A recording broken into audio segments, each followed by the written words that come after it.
Good morning, students. Today, our topic is Nazism and the rise of Hitler. नाजीवाद और Hitler का उदय। Hitler के बारे में आप सभी लोगों ने सुना हुआ होगा। हिटलर कौन था? काफ़ी फेमस रहा है। जब भी हम किसी की क्रूएलिटी या किसी की बहुत ज़्यादा शरारतीपन या सख्ताई का अगर हम बात करते हैं ना, तो सबसे पहले नाम आता है हिटलर का। इवन हमारे घर पे भी अगर कोई स्टिकनेस दिखाता है ना, तो क्या कहते हैं हम? हिटलर के जैसे काम कर रहे हैं। तो हमारा जो आज का टॉपिक है, Nazism and the rise of Hitler, ये एक बैकग्राउंड स्टोरी के रूप में चल रहा है। जो स्टोरी चल रही है हेलमेथ नाम के एक बच्चे के साथ, जो कि जर्मन का एक बच्चा है, सिर्फ 11 साल का। अब इसके साथ होता क्या है, हेलमेथ अपनी फैमिली के साथ रहता है। इसके फादर एक जो है डॉक्टर हैं, और एक दिन अचानक उसे पता लगता है कि उसके फादर ने सुसाइड कर लिया। और इस सुसाइड का बच्चे के ऊपर क्या असर रहता है कि बच्चा अगले कई दिनों तक खाना नहीं खा पाता। इवन उसको ये लगने लग जाता है कि कहीं मेरी माँ या जो भी खाना बना के दे रहे हैं, कहीं उसके अंदर कुछ मिला करके खिला ना दें। इन सब के पीछे एक स्टोरी काम कर रही है। वो स्टोरी है एडोल्फ हिटलर नाम के इंसान की। अब हेलमेथ के जो फादर हैं वो उसके काफ़ी एक सपोर्टर रहे हैं, और इनका जो मेन मोटिव था, जो मेन डिटर्मिनेशन था, वो क्या था? जर्मनी को एक माइटी पावर के रूप में डेवलप करना। दो अलग अलग ग्रुप्स की यहाँ पर बात हुई है। आपको पता है फर्स्ट वर्ल्ड वॉर और सेकंड वर्ल्ड वॉर दो हो चुके हैं हमारे यहाँ पर। तो यहाँ पे हुआ अब सेकंड वर्ल्ड वॉर इस ड्यूरेशन के दौरान, जहाँ पे दो ग्रुप्स काम कर रहे हैं। एक तो हैं एलाइज और दूसरे हैं एक्सिस ग्रुप। एलाइज ग्रुप के अंदर रशिया, फ्रांस, यूएसए और यूके, ये कंट्रीज रही हैं जो इसकी विनर भी रही हैं। और एक्सिस ग्रुप जो था वो था ट्रायंगल बेस्ड, तीन देशों का, इटली, जर्मनी और जापान, और ये रहे हैं वहाँ पे लूज़र कंट्रीज़ के अंदर। अब इसके फादर की सुसाइड करने का रीज़न क्या बताया जाता है कि उस दौरान जो कत्लेआम हुआ, जो जनसंहार हुए, यहूदियों को जैसे मारा गया, तो इनको ये था कि अब हमारे ऊपर दूसरी पावर कंट्रोल कर रही है, तो हमारे साथ भी कहीं ऐसी ही घटनाएं ना होने लग जाएं। तो इस चीज़ के अंदेशे की वजह से, डर की वजह से उन्होंने सुसाइड किया था। तो लाखों लोगों के जो है यहाँ पर मारे गए, जिनका जनसंहार या नरसंहार किया गया। इवन जब जर्मनी जो है हार जाती है एलाइज ग्रुप के हाथों और सरेंडर कर देते हैं लोग, तो मई 1945 के अंदर इवन जो हिटलर है और उसके जो कट्टर समर्थक जो थे, जैसे उसके कोई मंत्री वगैरह था या जो प्रचार करने के लिए जो उसने रखे हुए थे, वो भी एक शिविर के अंदर सुसाइड कर लेते हैं, बंकर के अंदर। बंकर्स क्या होते हैं? जैसे ज़मीन के नीचे बनाए जाते हैं ना, तो वहाँ पर वो भी खुद सुसाइड कर लेते हैं।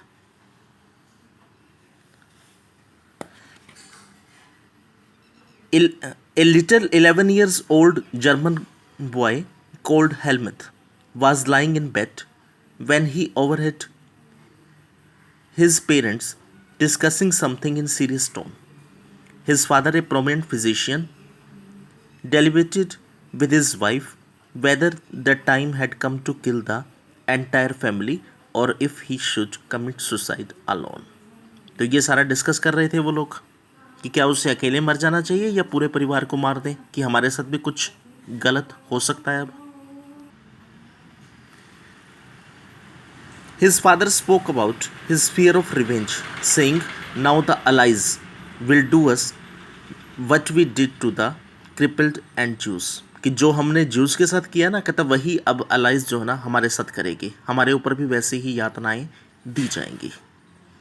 The next day he took Helmut to the woods where they spent their last happy time together, singing old children's song. And next day, her father shot him. His father shot himself in his office. और अगले ही दिन जो उसका पिता उसको अपने आप को गोली मार लेता है. तो नेक्स्ट कंडीशन क्या रही है? He reacted by refusing to eat at home for the following 9 years. तो अगले 9 सालों तक वो बच्चा घर पे कुछ भी खाना नहीं खा पा रहा. He was afraid that his mother might poison him. His father had been a Nazi and a supporter of Adolf Hitler.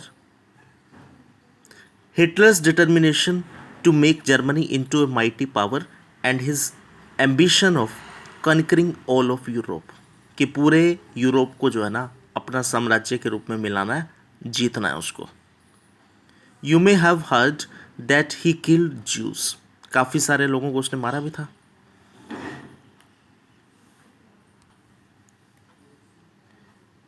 May 1945 Germany surrender to the allies.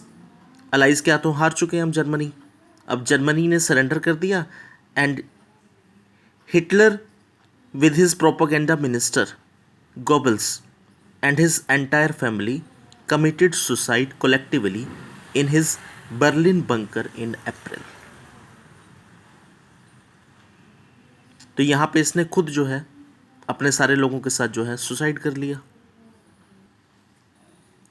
At the end of the war, an international military tribunal at Nuremberg was set up to prosecute Nazi war criminals for crime against peace, for war crimes and crimes against humanity.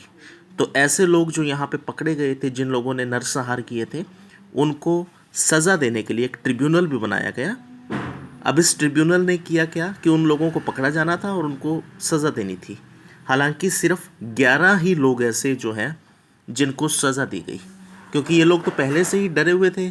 तो ये दूसरे देश जो हैं अब इनको और ज़्यादा डराना नहीं चाहते, तो इन्होंने सिर्फ 11 लोग जो थे, मेन लीडर्स जो थे, सिर्फ उन्हीं को ही सज़ा देने का काम किया.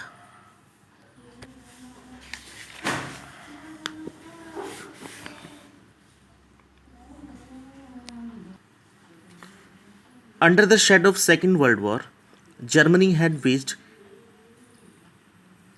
Jonistal War, एक नरसंहार जिसे कहा जाता है,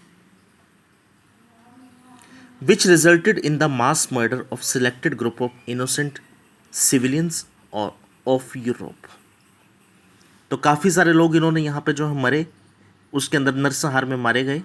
The number of people killed included 6 million Jews, 20 lakh gypsies, 1 million Polish civilians, and 70,000 Germans who were considered mentally and physically disabled, besides innumerable political opponents. और कुछ विरोधी लोग जो थे वो सारे इसमें शामिल थे. अब जो ट्रिब्यूनल यहाँ पे बना, the Nuremberg tribunal sentence only 11 leading Nazis to death. The Allies did not want to be as harsh on defeated Germany as they had been after the First World War. तो उतना ये उनके ऊपर हावी नहीं होना चाहते हैं, उतना गलत नहीं करना चाहते हैं जितना फर्स्ट वर्ल्ड वॉर के दौरान इनके साथ हुआ. Everyone came to feel that the rise of Nazi Germany could be partly traced back to the German experience at the end of the First World War. What was this experience? तो सब लोगों को पहला जो है विश्व युद्ध याद आने लगा. अब वो पहला विश्व युद्ध का अनुभव क्या था, ये आगे हमें पढ़ने को मिलेगा. Thank you.